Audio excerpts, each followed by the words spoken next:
Around 2 years after Elijah McClain's death, 5 people have been indicted. And as far as our research shows, it includes some of the first paramedics to face criminal charges for what they did when responding to a call.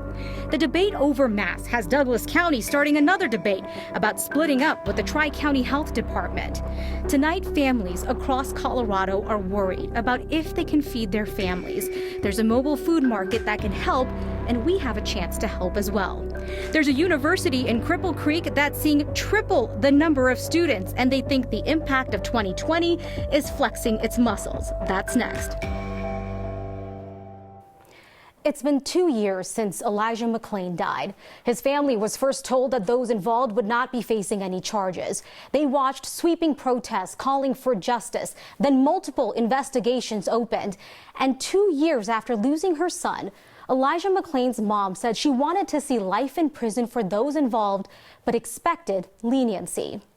Today, Colorado's Attorney General announced a 32-count indictment against 5 people. This is including a former Aurora police officer, 2 more officers now suspended without pay, as well as 2 paramedics also now suspended without pay. All indicted facing 1 count of manslaughter and 1 count of criminally negligent homicide.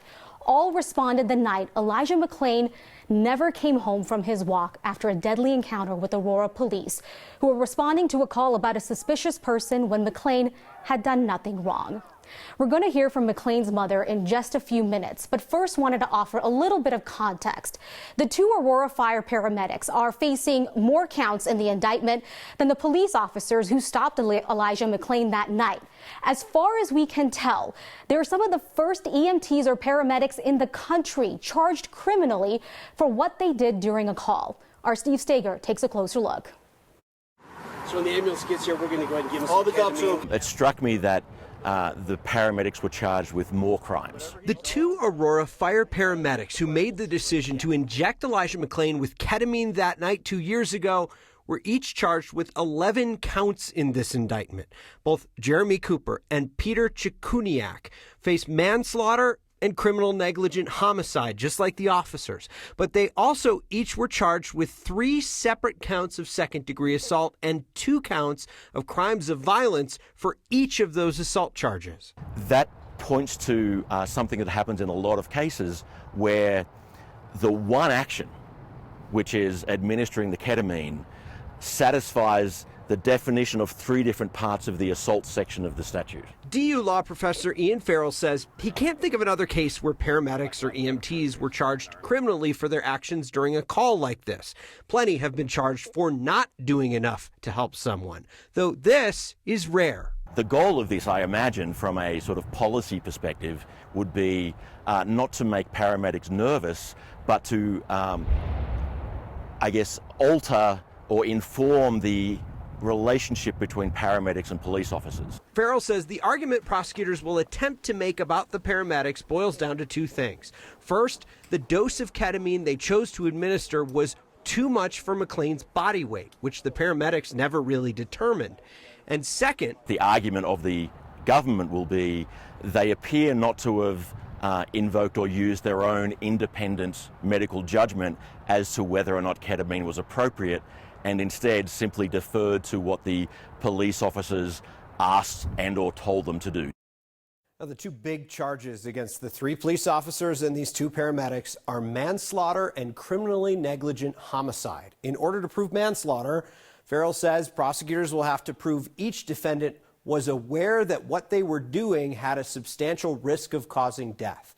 For the criminally negligent homicide charge, you don't have to prove that they knew the risk. You only have to prove that a reasonable person would understand that risk, Anusha. And we heard this throughout the day, including from the Attorney General, that this is going to be a tough case to prosecute. The Attorney General said that. You got to think back to the original case here, when the DA looked at the autopsy in this case, didn't feel that there was enough to charge this case against the police officers and the paramedics at the time. You got to think the defense will try to use that in their argument as this goes to trial. All right. Thank you very much for that, Steve.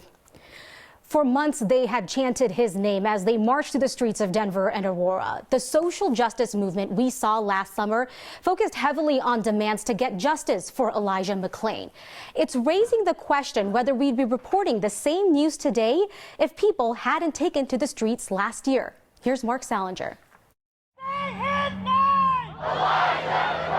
His name was chanted for hours as protesters marched for miles. I'm thankful that we're here, but it was not an easy road. Marching, demanding the officers involved in Elijah McClain's death face justice. An indictment is a step, but it's not the finish line. Quincy Shannon was at the center of organizing many of the marches last summer, protests that may have made today's indictment possible. I do not believe that we would be where we are as far as this indictment, or even with the multiple people who know Elijah McClain's name, if it would not have been for the multitude of people who came out. On November 22, 2019, Aurora police announced that no criminal charges would be filed against the officers involved in McClain's death, per the determination of District Attorney Dave Young. Months later, protests began in June of 2020. On June 25th of last year, Governor Jared Polis signed an executive order to have the Colorado Attorney General investigate McClain's death.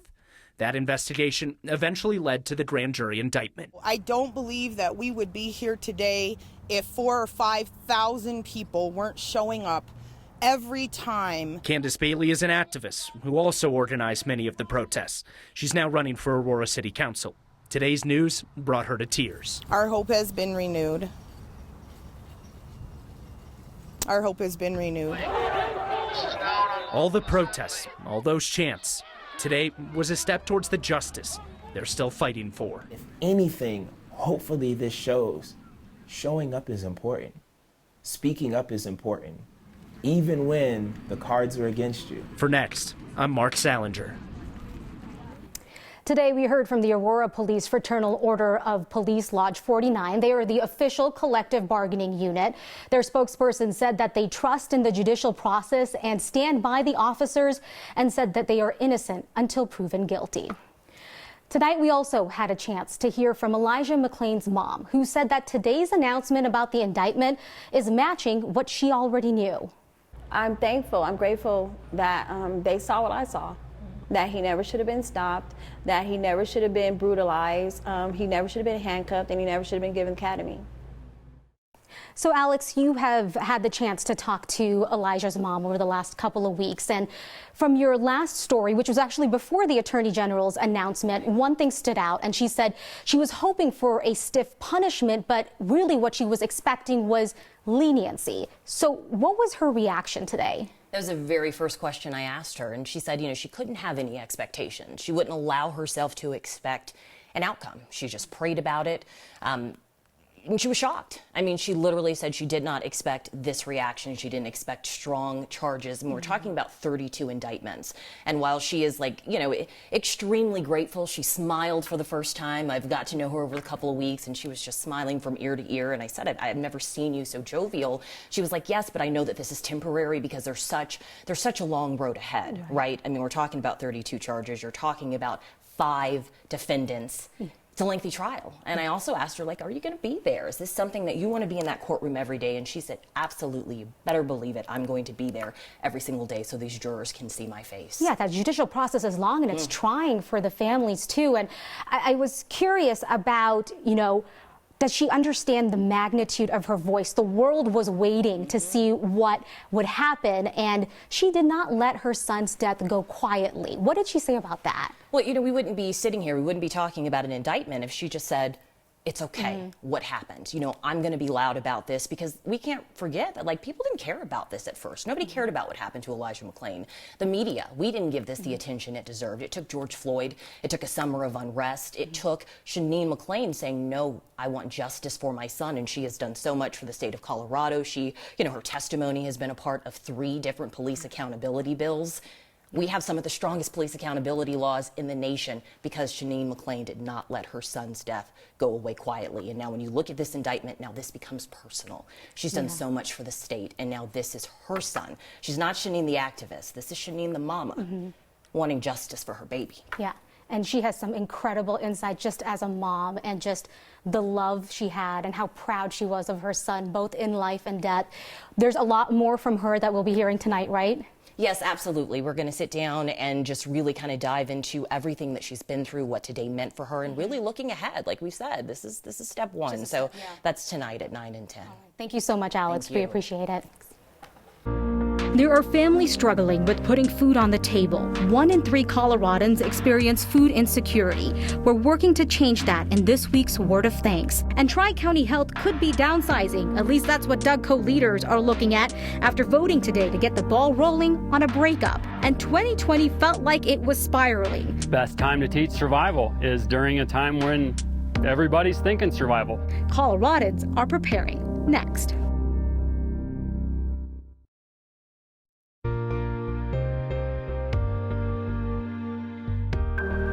Hey everybody, I'm away this week, but your Word of Thanks micro-giving campaigns roll on with unstoppable generosity, $4.25 million and counting.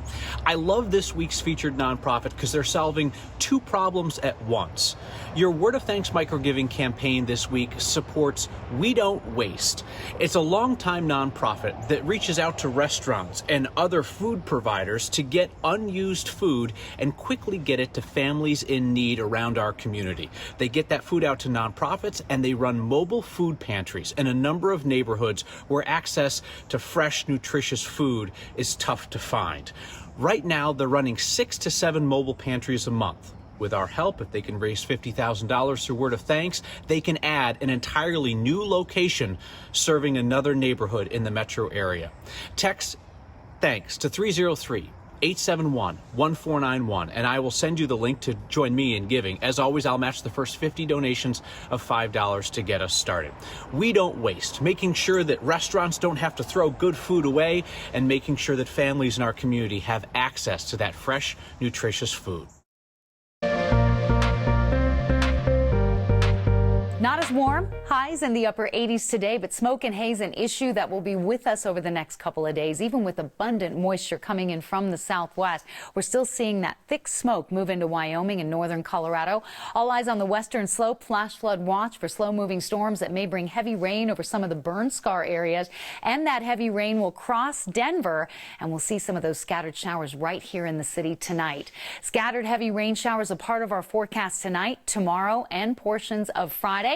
Before we get into a nice holiday weekend with temperatures cooler, low 80s for Thursday and Friday with a good chance of rain from storms, and then comfortable 80s for the upcoming weekend.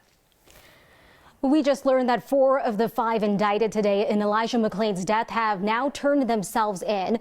You are taking a look at the mugshots of former Aurora officer Jason Rosenblatt and current Aurora officer Nathan Woodyard, as well as paramedics Jeremy Cooper and Peter Chikuniak. They turned themselves in to Glendale police today, and officers tell us that they were processed, posted bond, and released. There's no word on the other officer.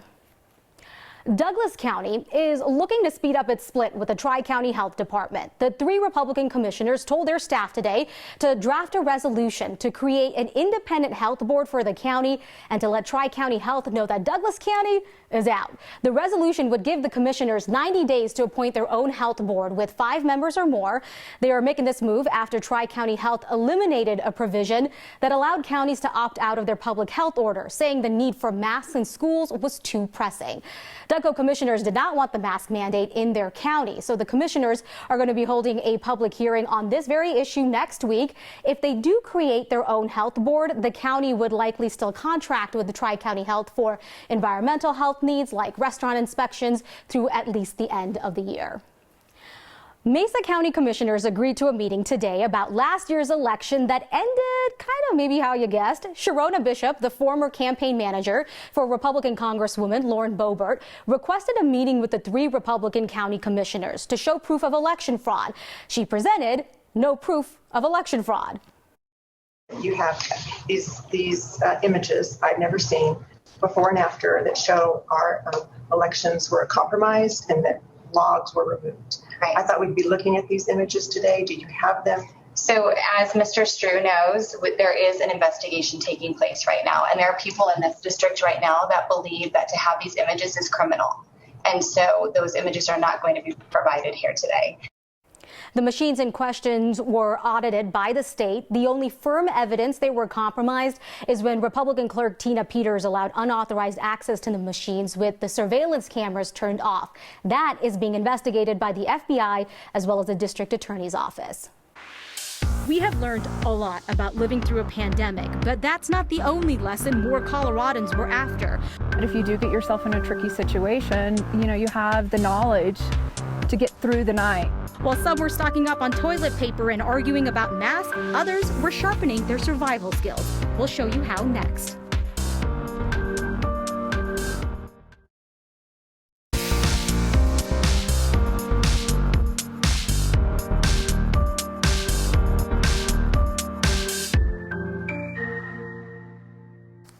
The long list of life-changing events that happened in 2020 had people preparing for the worst.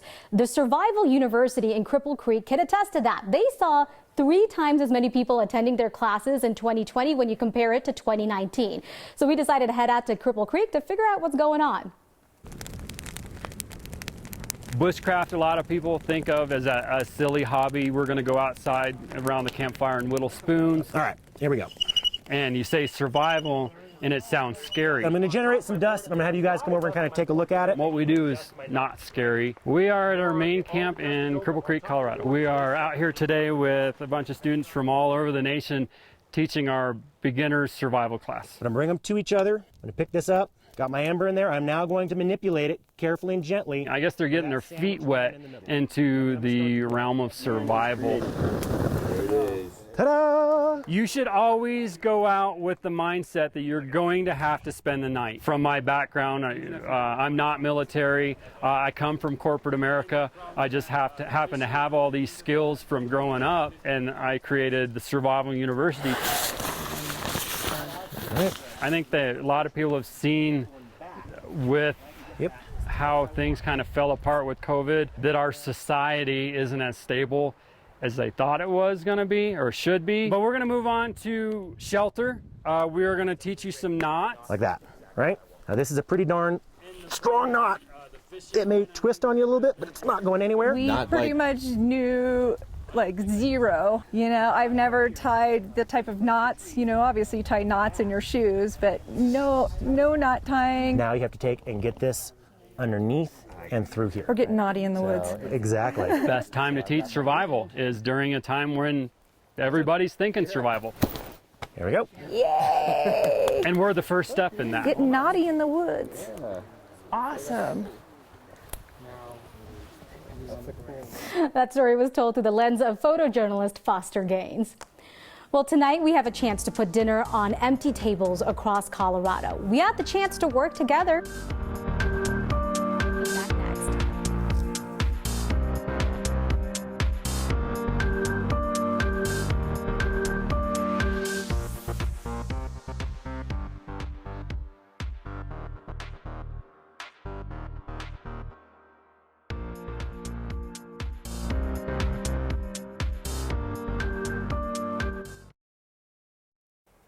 While some of us may have just finished dinner, or maybe you're just about to sit down for dinner, 1 in 3 Coloradans actually don't even have the opportunity to do that. A third of Coloradans are experiencing food insecurity. It's something a nonprofit called We Don't Waste is working to combat. The organization is taking excess food from restaurants and then giving it to people in need through mobile markets. Those markets have supported nearly 5,000 families in the Denver metro area just last year. Your Word of Thanks micro-giving campaign this week is going to help expand all of that work. So all you have to do is text, make sure you text us, thanks, to 303-871-1491. We're going to send you the link to join in and helping out our neighbors. So far, we've had just over $5,000. Your generosity is always stunning, and we thank you for your time, and we'll see you next time.